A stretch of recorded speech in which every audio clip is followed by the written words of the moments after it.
So the field was set up. They used real bases and actually dug in a home plate right there, that beautiful backstop.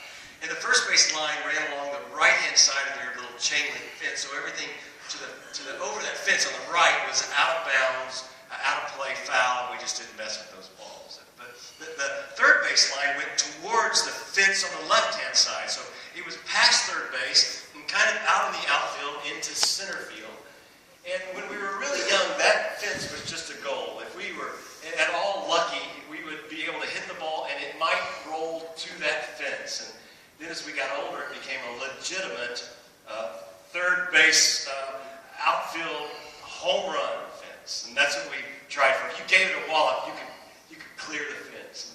And then again, as we got older, it became so easy to hit over that fence, we had to change the rules. Anything over the left field fence is a ground rule single. We couldn't make it a double because it would just make the game too easy. It was a single. And then as we got older, it just became a nuisance to us, just an obstacle. So we would put a left fielder out there, and if the ball ever went over there, you had to run and clear the fence, just hop it and grab it and throw it back in. And that's kind of the world we grew up in. As you can tell, we were little, and we kept playing until we were big, and the way we would get to Rod's house is we would go out in my backyard, and we would simply hop fences until we got there. And one day, when we were playing, and we were younger still, and so it was probably a ground rule single, we were playing late into the night, and I don't know how it was for you or how it is for your kids, but our kids don't get to experience this now. What we did was we would eat breakfast, and then we would hop fences, and we would play all day long until you either heard my mom yell, "Rodney!" And that was good enough. Or my dad, who didn't yell my name usually, but he would just whistle. And I knew exactly what his whistle sounded like. I could differentiate it from all the other parents. And when they gave that signal, that meant it was getting dark. It was time to come home. We were playing baseball this one night, and my mom yells, "Rodney!" And that was the signal now, because we had done this so many times that we knew it really wasn't time to go home. It was time to say, "Hey, okay, last inning, let's finish," and see how far we could get before she yelled again. And she yelled a second time, and we realized we're not done yet, and the game was so intense we decided to keep playing. And then all of a sudden, I heard my dad's whistle. This was the third one, and his voice, "Rodney!"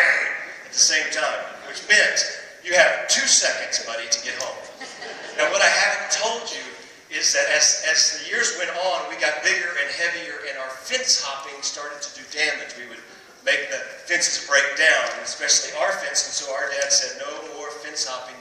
You go the road, you go around the horseshoe, and you come home. But when you have, Rodney, 2 seconds left, you cannot make it by going through the road." So we were in a dilemma. We dropped our gloves and our balls and our bats, and my brother and I started hopping fences, and it was going to be good because we were going to make it in time until we got to that very last fence, which was our fence, and most of the other fences had their little barbs bent down. You know how those chain link fences do? But ours were up for some reason. I think we were somewhat more paranoid that people would come.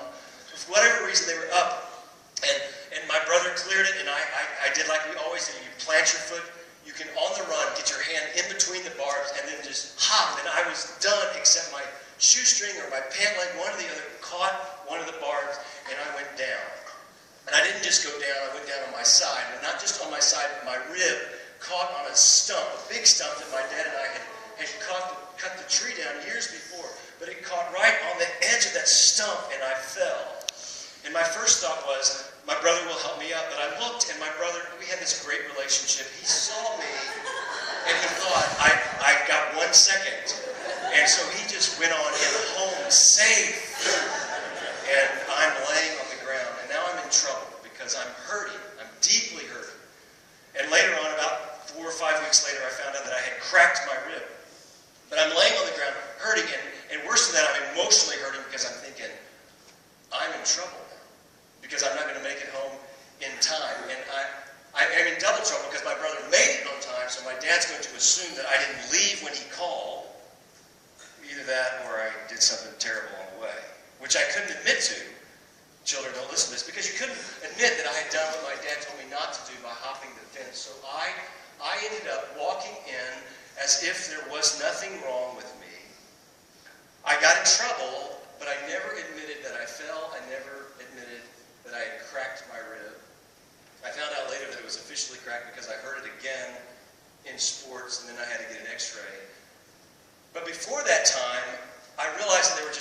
positions I could get in where it didn't hurt. But then there were other positions, mostly around sports and chores. And if I'd have realized that, I may have admitted that it was hurt, because I may have been out of that. But where it would literally, you know what it's like if you ever cracked a rib, where you can't catch your breath and the pain is so awful. But I didn't admit it to anyone. I went on as if it never happened. And this becomes a metaphor for us. Because the pains that really mess with our life have nothing to do with something as simple as a cracked rib. But they have to do with the same sort of thing, where you have this pain inside of you that's often caused by something someone else did to you or something you did that was really stupid. And you have to live with the stupidity or the ignorance or the sinfulness of your own choices. And often what we do is, even though we can't hardly stand the pain inside of us, we act as if it's all okay and there's nothing wrong at all. And then if somebody sees you, you need to say, it's not so. It becomes the elephant in the room at Christmas time, because sometimes the joy and the festivities and the fun of the holidays allow us to fake it a little bit, but sometimes what they do is they trigger the wounds. And you can feel them. When everybody else is singing about how great God is and how wonderful life is and saying Merry Christmas, what you feel inside is this brokenness, this thing that's never gone away, this thing that you can't seem to get over. And sometimes you'll see it as an elephant in the room, because you'll wonder, why are you so depressed this Christmas? What's going on with you? Why are you so angry? Why are you... And you see, if you see, like Gail told us to do, if you see others, you realize there's something beyond the physical that's deep inside someone. And it is a wound that is open and hurting and oozing and drawing lots of energy from our lives. And we're going to need to talk about that, because what happens in our lives is these memories, these pains, tether us to all sorts of bad repercussions. And the way we live is not nearly the kind of life that God wants us to live. And it's because we have not been able to overcome these wounds. So today we're going to talk about that. We're going to think about it, and I'm going to encourage you right now, because no one's going to ask you the question, but you and God together can talk about, do you have a cracked rib? Do you have an emotional wound that you have ignored or covered up? And maybe today, my prayer has been that today, before you leave this room, some of you will be authentically and completely healed, but most of you could simply take steps towards getting significant healing today before you leave. And the elephant in the room might go away. That's what we're going to talk about, because God has so much truth to help us in this. And I want us to start in the Christmas story and look at it maybe in a way that you've never looked at it before, because there are wounded people in the middle of this Christmas story, and Jesus himself, who is the center of Christmas, even in this story, starts to take care of the wounded people. And he wants to do that to you and me. So we're going to jump into this story. After Mary and Joseph have made the trek to Bethlehem, after they've been told there's no room in the inn, after the delivery process has all happened and Mary has Jesus, even after the angels have appeared in the sky and talked to the shepherds, it's when the shepherds are coming to them. That's when we're going to pick up. So that's Luke chapter 2, verse 16. Let me just read it. So they hurried, that's the shepherds, they hurried off and found Mary and Joseph and the baby who was lying in the manger. And when they had seen him, they spread the word concerning what had been told them about this child. And all who heard it were amazed at what the shepherds said to them. But Mary treasured up all these things and pondered them in her heart. The shepherds returned, glorifying and praising God for all the things they had heard and seen, which were just as they had been told. It's the part about Mary that I want you to focus on, where it says that right there in the middle of the paragraph, she treasured up all these things and pondered them in her heart. Because those words, treasured and pondered, means to take serious reflection, to allow your mind to soak on something that you just can't figure out. And usually those words are used in other places in the Scripture where you can't figure them out unless there is some sort of divine intervention to help you understand. It means she's puzzled. And Luke very specifically doesn't say what it was she was pondering. Just all these things. Just all these things. Now, after someone has given birth, my wife Cindy and I, we love to go and see them, to celebrate this new baby and see this fresh life and be a part of the mom and the dad as they're all that they're experiencing in the hospital. We love to go and celebrate that, but we're also sensitive. I mean, Cindy's a mom. She's done this before. She's also an RN. She's seen patients, and I have been there too. And we know that when a mom and dad are in the hospital, there is this degree of joy, but there's also this feeling that they've just run 2 marathons, and there's a lot of pain involved. And while they may smile and be happy that you're there to celebrate with them, they don't want you to stay very long. They want you to leave them alone and let them recover and rest. And I wonder what it was like for Mary to have just given birth and be pondering and have guests come and say things to her. We like to spin the pondering she was doing to the positive, and there was certainly a lot of positive to ponder, wasn't there?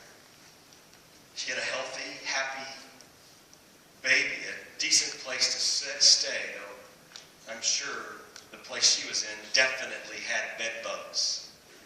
I'm sure. There had been fireworks and angels and shepherds who said that God had spoken to them through an angel, which reminded her of the angel that had spoken to her 9 months before. This was Jesus, the Messiah. Lots of positive to ponder. She was nuzzling with one who had spoken and put the stars in place simply with his words. She was wiping snot from the nose of the one who knows everything that is to be known about everything and every human being. She had a lot to ponder. This was somehow the moment that the entire world had been waiting for someone to come who would be the King, the Messiah, the one who would change the world and bring it back to the way it was supposed to be. And she was the vehicle to bring that child into the world. So much to ponder, but I believe she also had to ponder and treasure and think about and be puzzled about lots and lots of difficulties. And I believe even in this moment she was dealing with wounds that had been brought into her life, some of which had to be more painful than the physical pain of labor and delivery. Think about it. She was pregnant, everybody, at about 12 or 14 years of age, which really wasn't the unusual part. I mean, back in those days, at 12, 13, 14, 15, you would go off and get married. You would be leaving the home. That's the way it was. It's not the way it is today. I'm sure it may be better in some ways if that would happen today. Tuition for college would be cheaper if we would just pass it on to the young man marrying your daughter. Right? But it was different back then, because back then a 15-year-old had a job and was determined to provide and love his wife. It doesn't happen much today for 15-year-olds. We can blame it on Xbox if we want. It's just the way things have gone. But think about the joy Mary had with this baby. But think about the pain of being pregnant at 12, 13, 14 years old and not being married. In a culture that was very different. A culture that did not look lightly on sex outside of marriage, let alone pregnancy. In fact, it was the law that while she was engaged to Joseph, the law said, and all of Joseph's friends affirmed this, you can leave her.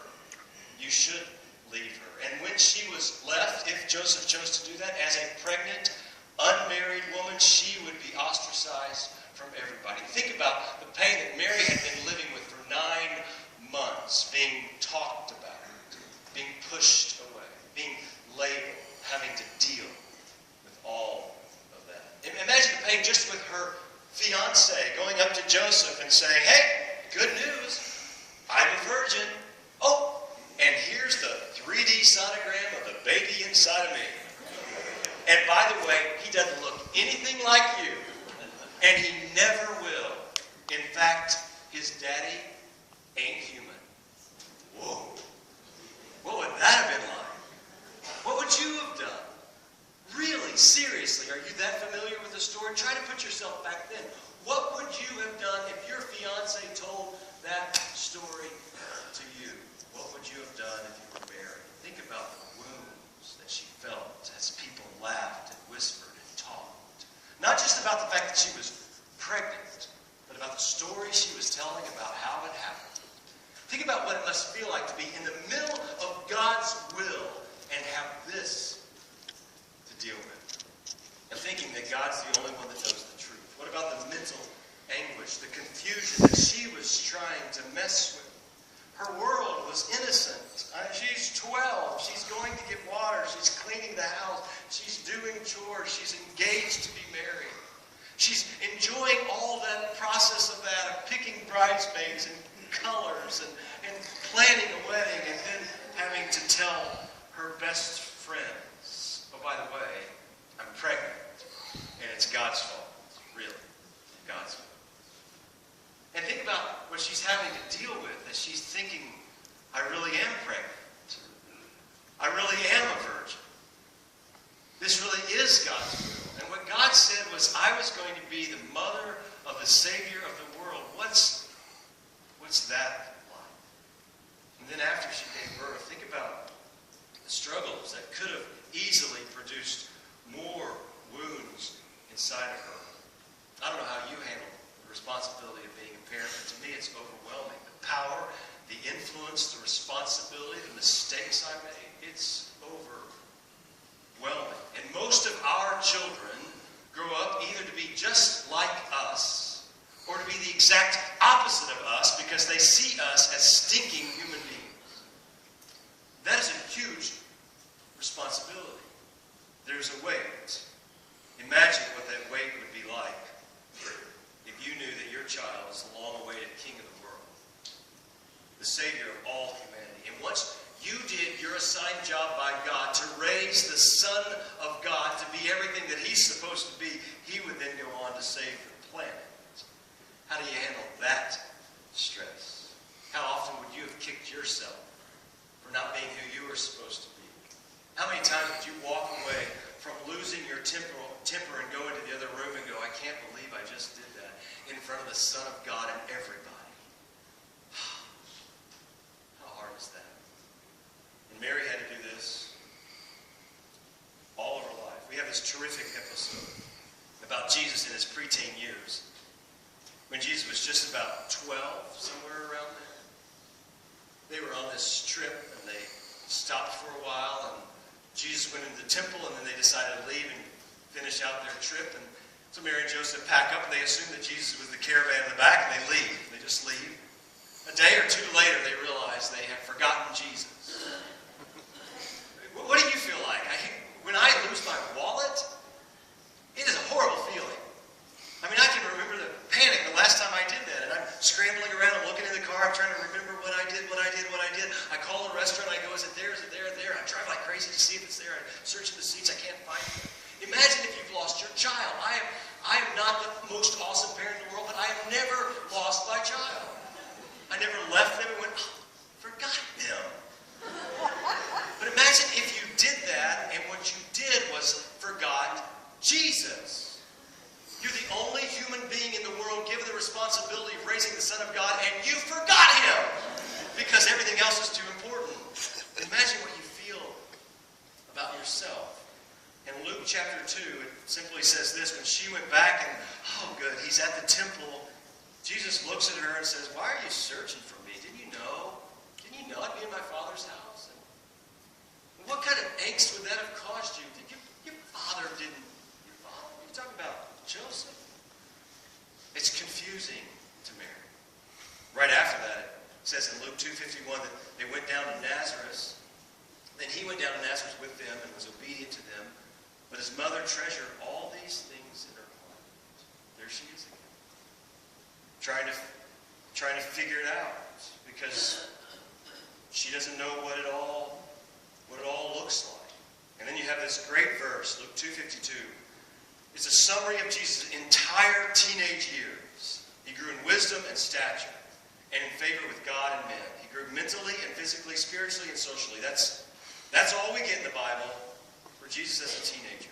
That's all the help parents get for how to raise a perfect teenager. Just make sure he grows mentally, physically, spiritually, and socially. And then if you're curious about your Bibles and you don't have them open, you need to know that the very next verse is talking about John the Baptist preparing the way for Jesus. In other words, it went from this story to when Jesus was 30 years old and ready to start his ministry.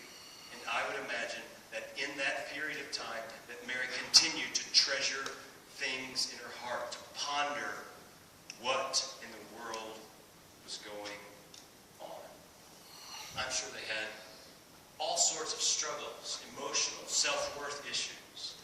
As her and Joseph tried to raise Jesus, I'm sure they had conversations with themselves and with Jesus' younger brothers and sisters about why Jesus didn't look like everybody else and why he didn't act like everybody else. I'm sure they had to have conversations where the other children felt like Jesus was given special attention. He's the golden child. He never does anything wrong. What would that have been like? To be his younger brother or sister. I mean, it's hard having an older brother who does things really well, but having an older brother who does things better than anybody in all of history has ever done. Boy, I bet they had some conversations. And of course, Joseph, Mary's husband, dies at some point. At some point way before Jesus started his ministry. And she has that point to deal with. To continue to raise their son. Probably sometime before that, they had the struggle of Jesus still being in the house. Again, most people, 14 or 15, got married, but Jesus stayed with her until he was 30.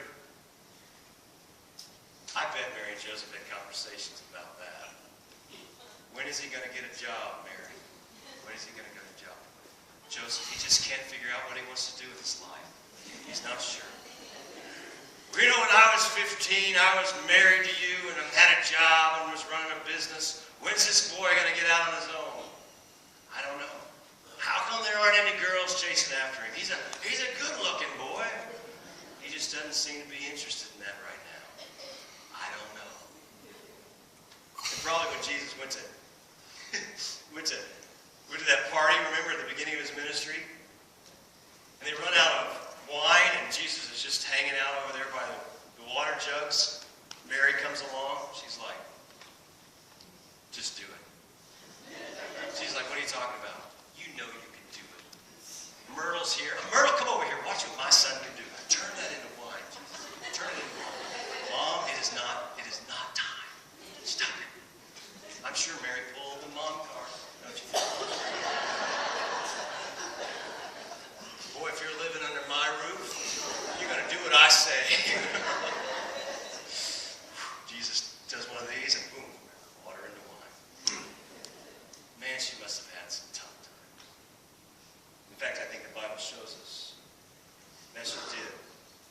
Jesus starts his ministry. You got to remember, she's his mom.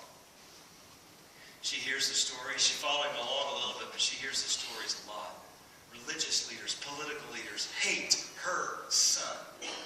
He's starting a movement that seems to go against everything she raised him to believe. We are Jews. We follow the Jewish ways. And Jesus is saying, the Jewish ways lead to me. I am the Savior. The Jews don't like you. The leaders, the pastors of my church say you're like the Antichrist. You're against everything we wanted to do. What would she have done? And then she watches the son that she gave birth to in the manger. She watches him lurching his body through the town, blood dripping from open wounds. Her wounds now getting even bigger inside of her. She's watching her very son, her lifeblood, being laughed at and beaten and ridiculed, carrying his own cross, until finally he gets up on the cross and is dying there. And she literally had the courage, with all of her brokenness, to stand there and say, I don't understand this, and watch her son be executed, knowing that he's never made a mistake in the world, not one time. How does that hurt when you're a victim, a true solution to every single one of our problems, every wound that we have. Jesus, even while he's dying for people's sins, is making sure that he brings true salvation even to his mom. So John chapter 19 takes us to that part of the story, the end of Jesus' life. Near the cross of Jesus stood his mother. His mother's sister, Mary the wife of Clopas, and Mary Magdalene. And when Jesus saw his mother there, and the disciple whom he loved standing nearby, he said to his mother. Now, just pause a minute. Don't even read the rest. This is our Lord, everybody. This is the baby in the manger. This is how much he cares about people. He's dying. Imagine the pain that he's in. And he sees his mother in all of her brokenheartedness. And he says to her, "Dear woman, here is your son." And to the disciple, that's John, the apostle John, he says, "Here is your mother." And from that time on, the disciple took her into his home. In other words, he's saying right now, one of the next steps I can do for you is to make sure you're taken care of. This is Jesus. His whole mission was to come to seek and to save the lost. In fact, it says that, Luke chapter 19:10, "For the Son of Man came to seek and to save what was lost." Save means to rescue, to bring back to life, to take what is falling away and bring it back. People often miss how deep that is. This was in the middle of a story about Zacchaeus, a wee little man who climbed a sycamore tree to see what he could see. And Jesus said, "Come down from the sycamore tree. We're going to go to your house." And Zacchaeus was a tax collector. He had hurt people, and people had hurt him. He was a messed up guy trying to cover up all of his wounds with his materialism. And Jesus says to him, "I have come to seek and to save the lost." And Zacchaeus says, What can I do? And Jesus says, "Repent, and you will be saved and healed." And most people see salvation as simply salvation from our sins, meaning the repercussions of our sins, and mainly meaning that we're going to die and go to hell if we're not saved. Which is true. Every single person in this room, every single person in the world who refuses to give their life to Jesus Christ will have the privilege of free choice. You can live on your own if you want. But when it comes to the end of your life, if you have refused to follow Jesus Christ, he will allow you to continue to choose to not follow him, and you will have to be separated from him forever in hell. And salvation means your sins are forgiven. The price has been paid by Jesus on the cross, and you get heaven. But it means more than that. It also means he came to save you, to give you the incredible life. The repercussions of our sins are also healed. When we're saved, we enter into the process of being forgiven for everything we've ever done and on into heaven. But we're also entering into the process of being made whole. We're being made holy and whole. That's what salvation has to do. So that our wounds no longer have to be dealt with in the way that we deal with them now. Jesus said in John chapter 9, "I am the gate. Whoever enters through me will be saved. He will come in and out and find pasture." The thief, that's the enemy, comes only to steal and kill and destroy. But I have come that they may have life and have it to the full. He's talking about life on earth. Going in and out with him in our worlds. Finding pasture and joy and peace and meaning and significance. And most people miss that. They think that salvation is simply about being forgiven, giving a whole bunch of rules and religion to do, and making it into heaven. But it is not, everybody. If you are walking wounded, you do not have to be, because Jesus came to also heal you of all the things that sin has done.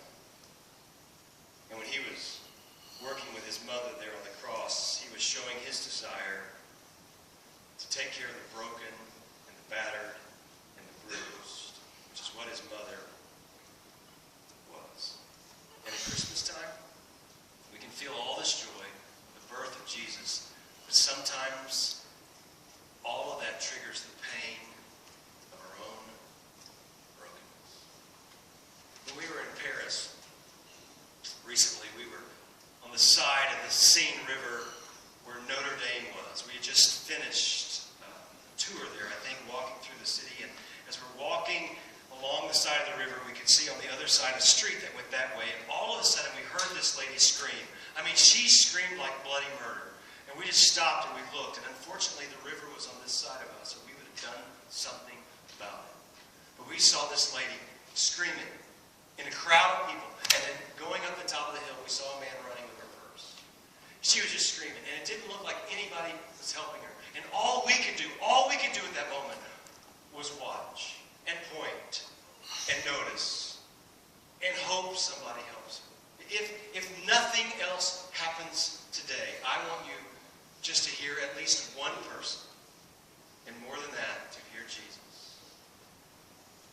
Say, wherever you are, without even raising your hand, if you feel it inside, you need to know you are noticed. You need to know that you are normal in some ways. You need to know that not if you will tell me, I will do everything I can to help you. But more than anything else, I want you to know whatever your pain is, however it was caused, whatever that wound is, that you need to know that Jesus is looking and He notices. Now, He wants to do more than that. But at least He sees you. And sometimes that's enough to get us going in the right direction. Can I give you some practical stuff? I mean, real practical stuff. Just think quickly through this, and then I'll get you to the solution, okay? Let's talk about where these wounds come from that we have. I'm going to give you what I think summarize every wound that you and I ever had. 3 sources of our wounds. You can write it down, and you can think hard about it now and later. It's others' sins, our sins, or ordinary and odd events. Every wound that you and I have comes from one or many of those 3 sources. Other people's sins often bring huge wounds into our life. It could have been your parent. It could have been the mean bully at school. It could have been something done in your childhood or just last week. When other people are sinful, mean, not doing what God wants, they hurt other people. Sometimes it's our sins. When we choose to do something that God doesn't want us to do, or we don't do what God wants us to do, we carry guilt and shame. We end up trying sin, and sin gets a hold of us because that's what the Bible promises it to do. It carries us away, and we end up hooked on it. And it messes up our lives. And you should never underestimate the power of sin. Sin is painful. It's hurtful. It grabs a hold of you. Anytime you and I get involved in any kind of sin, it takes us down a path that is leading us away from the life that God wants for us. The world is doing everything. I'm telling you, everybody, I am angry about this because the world is doing everything it possibly can to try to make us believe that sin is good. And that if you will just get involved in it, you will have the life that you want. That you can find life through pleasure or possessions or prestige or power, that you can be involved in immoral things or materialism, consumerism, which is the great evil of our day. I'm telling you, it is all over, and we've already talked about it as the elephant in the room at Christmas, where it says that if you get enough goods or the pleasure that you want, then you will be happy, and that is such a lie. It's the enemy's way of trying to get you hooked, and then you get really wounded.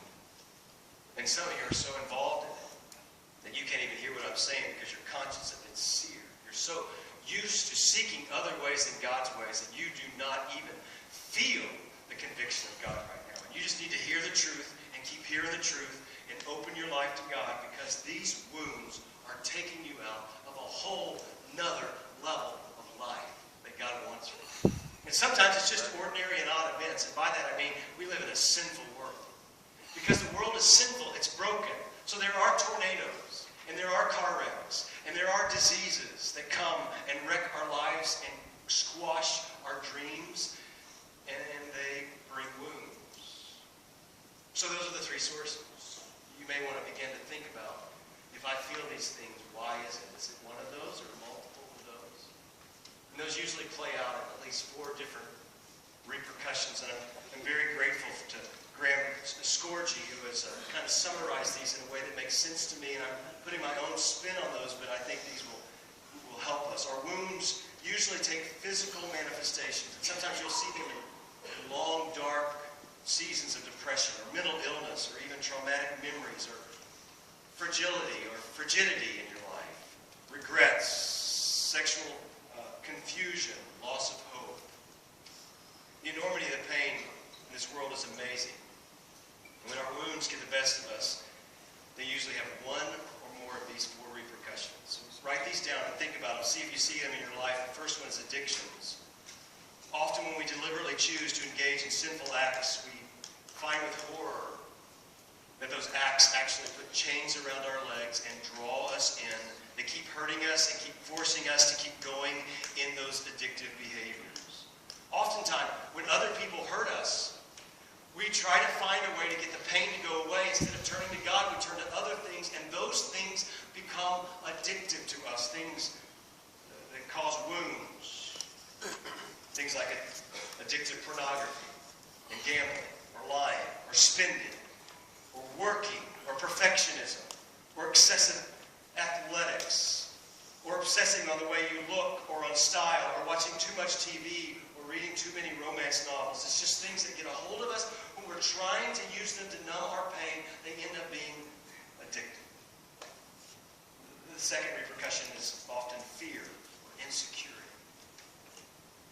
When others wound us especially, or we try to be brave, and then we get hurt, we develop fear. Fear is often the result of what others do to us. Listen to what Scorgi writes on this. He says, they can mean that we will act irrationally, unreasonably in certain circumstances because we are unable to overcome the powerful impulses that are coming from our subconscious. These things can make us anxious and unsettled, never quite feeling at peace, always kind of agitated and worked up and unsettled inside. Sometimes they keep us from taking the risks of opening ourselves up to love and to be loved. And as a consequence, we remain profoundly lonely and incomplete, alone in the world. Some of you covered up your wound by just simply being afraid. And you wish you weren't afraid because you've been wounded. Low self-esteem is the third one. Other people's immoral acts against us or their ugly words towards us can start to make us believe we are unimportant. Maybe that we are simply nothing. These are horrific outcomes of a terrible wound. When Jesus said the exact opposite, He created you, He designed your life to be important, He knit you together before you were ever born, He had a plan for you, He loves you so much that even before you were born and knowing that you would reject Him, He died for you in order to pave the way for you to come back. He still has plans for your life. He still has a plan for your life. And so the horrible outcome is that if you get wounded and you don't believe that anymore, in fact, you don't feel worthy of living an incredible life. And so you live your life afraid, you don't take risks, you have low self-image, you don't risk relationship with people, you go to immoral relationships in order to cover up who you really are because someone now values you when before you felt invaluable, and you look to all sorts of things because you have such low self-esteem, you don't stand up for really who you are. It's a terrible outcome. It's very real. God uses conviction to draw us out of sin. The enemy uses our low self-worth to convince us that we shouldn't try to get out of sin because it's the best thing we'll ever get. It's a lie. And anger is maybe the fourth. It comes from unforgiveness. It maybe plays out as blame or holding grudges or being bitter or just being pouty all your life, being a victim. It's because we don't forgive people who hurt us, or we don't forgive ourselves, or we think God is the one that hurt us and we don't turn to Him and wrestle with that. The wound is so deep, we often want to hurt the person who hurt us back, and that is a lack of forgiveness, because forgiveness means I release you from ever having to pay for what you did.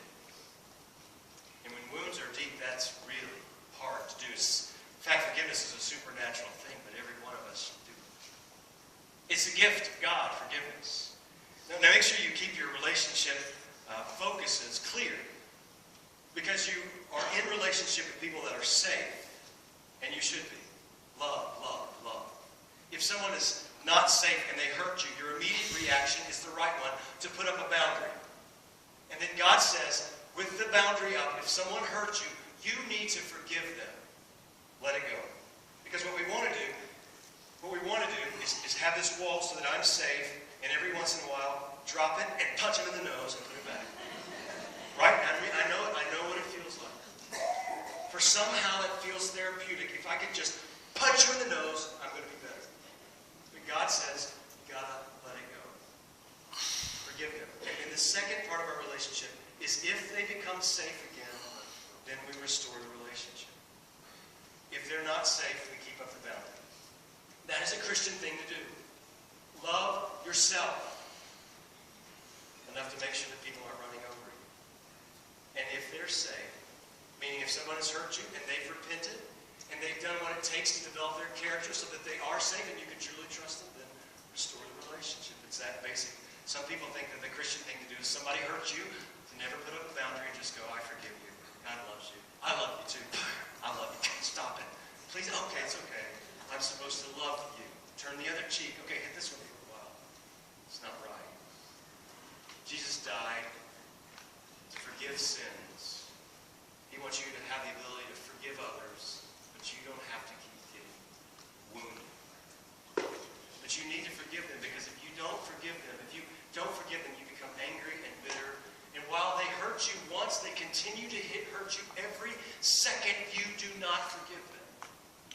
Anne Lamott said it this way: a lack of forgiveness, let me see if I get this right, is like eating the rat poison as a method of trying to kill the rat.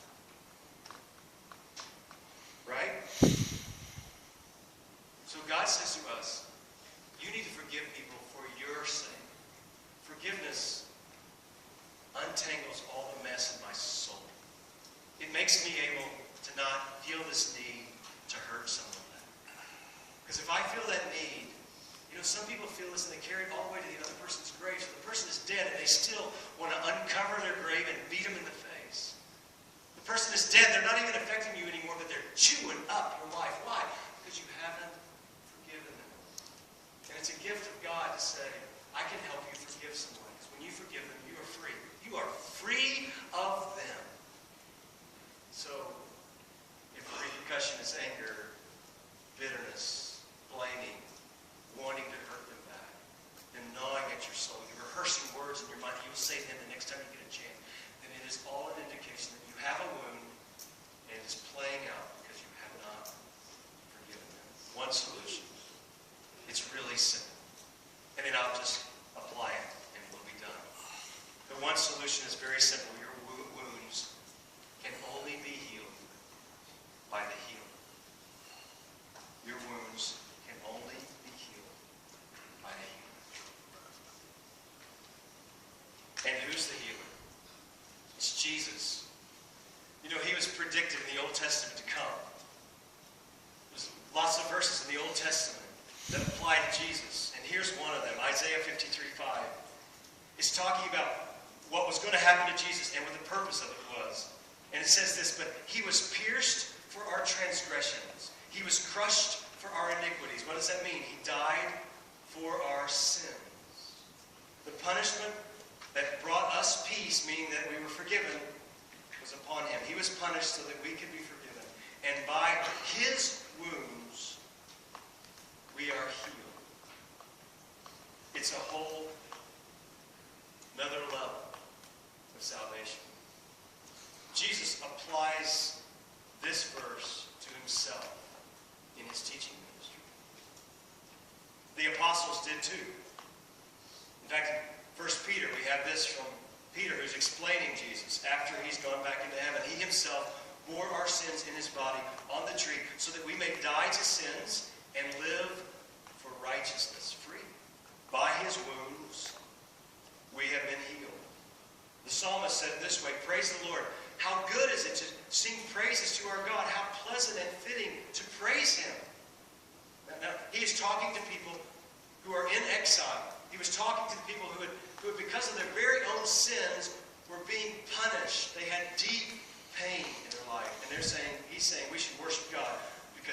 always deserves to be worshipped. No matter what is happening to us, he always deserves to be worshipped. And then it says, Lord builds up Jerusalem. He gathers the exiles of Israel. He heals the brokenhearted and binds up their wounds. That's who our Savior is. It goes on to say, he determines the number of stars and calls them each by name. Great is our Lord, and mighty in power. His understanding has no limit. The Lord sustains the humble, but casts the wicked to the ground. So we're supposed to be worshiping this God, and we have this thing where it says that he heals the brokenhearted, and the heart is the most important understanding of who you are. So the wise man in Proverbs says over and over again, guard your heart, for out of your heart is the life that comes from you. Jesus says that we're supposed to protect our heart. He even says that the words on our mouth come from the overflow of our heart. So what's your heart like? Is it broken? Is it wounded? Are there pieces of it that are that Jesus comes to heal the broken-hearted? And then there's this verse right after that. Do you see that? He determines the number of the stars and calls them each by name. Why in the world is that there?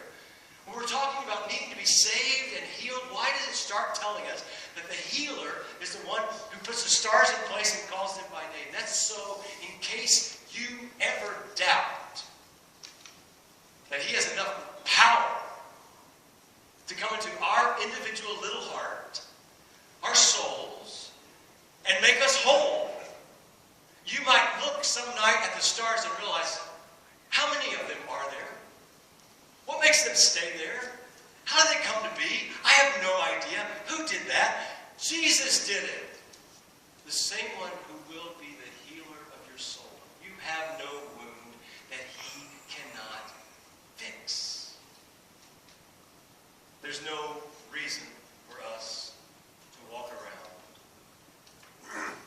in our wounds when it's all right there, available. So what do we do, everybody? What should you do about it? First of all, get your sin problem healed by receiving salvation. Our biggest problem is our sin. It separates us from God.